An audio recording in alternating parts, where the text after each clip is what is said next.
Imagine walking into a boardroom where everyone doubts you, not because you're unqualified, but because of your skin color, your gender, and the accent they think makes you less American. Now imagine walking out of that same room as the woman who saved a $500 million business, using nothing but your intelligence, your courage, and the power of language. This is the story of Maya Thompson, the black woman who rose to become the CEO of Uber, and froze when her 9 languages became the key to saving everything she had built.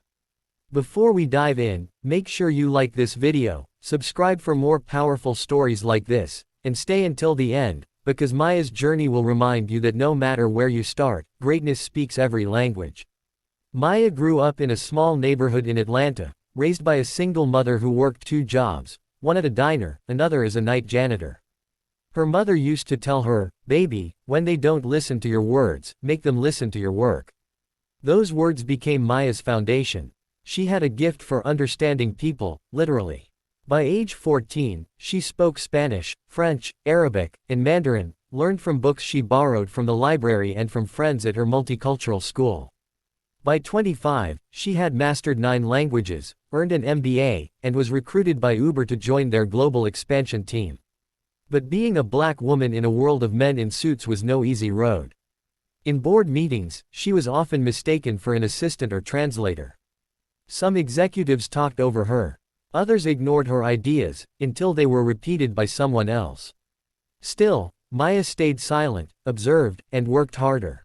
When a crisis hit Uber's European division, a data breach that threatened millions of users, she was the one who found the loophole that saved the company from collapse. Overnight, she became known as the Fixer. Her intelligence caught the attention of the board, and within 5 years, Maya was promoted to CEO, the first black woman to ever hold the position. The news made headlines, but it also made enemies. Investors whispered that she was a diversity stunt. Some of her senior managers tried to undermine her decisions.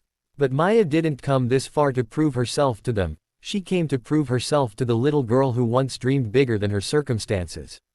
Everything seemed to be running smoothly until one winter morning, 3 years into her leadership, disaster struck. Uber was negotiating a $500 million partnership deal with a powerful consortium of investors from Asia and the Middle East. The deal would expand Uber's services into 11 new countries and secure thousands of jobs. But hours before signing, the head negotiator from the foreign team announced they were pulling out. The translation during the meeting had gone wrong. Someone had mistranslated a clause that made it sound like Uber was demanding ownership over local infrastructure. Maya's heart dropped. The room filled with panic. Lawyers scrambled, executives shouted, and the translators apologized. But the investors were furious, ready to walk away. The deal was dead, until Maya stood up. She walked toward the group, her calm but firm voice breaking the tension.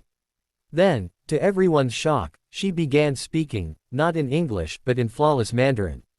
The investors froze. Cameras stopped rolling. Even her own team stared in disbelief. Maya apologized directly, explaining the misunderstanding in their native language, clarifying the contract with technical precision. Then, switching seamlessly, she turned to another group and spoke in Arabic, addressing their concerns with respect and nuance that no translation could capture. In 15 minutes, she spoke to every representative, in their own tongue. The energy in the room shifted. The tension melted into trust. The investors nodded, smiled, and one by one, extended their hands again. The deal was not only saved, but expanded. Uber gained an additional market, and the investors pledged long-term collaboration. As the room erupted in applause, Maya stepped outside, trembling. The weight of what had just happened hit her. She leaned against the wall, her eyes filling with tears, not because of victory, but because of what it meant. All those years she was mocked for, trying too hard, all those nights she stayed up studying languages no one thought she'd ever need, they had led to this moment. Later that day, she called her mother. "Mama," she whispered, voice breaking, "your baby just saved $500 million. Her mother chuckled softly on the other end, "No, baby, you just saved your dream." The story went viral worldwide. People didn't just celebrate the business deal, they celebrated Maya's humility, her brilliance, and her resilience. Schools invited her to speak. Young girls, especially black and brown girls, wrote her letters saying they finally saw themselves in her. She didn't just lead Uber, she became a symbol of what it means to lead with grace, power, and authenticity. But Maya never let the success change her. She still visited her old neighborhood, still donated to her high school, and still told young people, knowledge is your passport. Don't wait for the world to open the door, learn how to unlock it yourself. Her story reminds us that every struggle, every lesson, every doubt can one day become the bridge to your biggest breakthrough.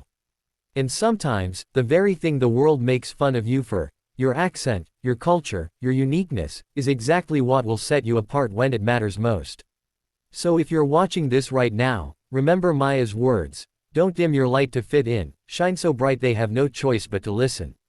If you felt inspired by Maya's incredible journey, make sure to like this video, subscribe for more stories of strength and success, and share it with someone who needs to be reminded that their voice, in any language, matters.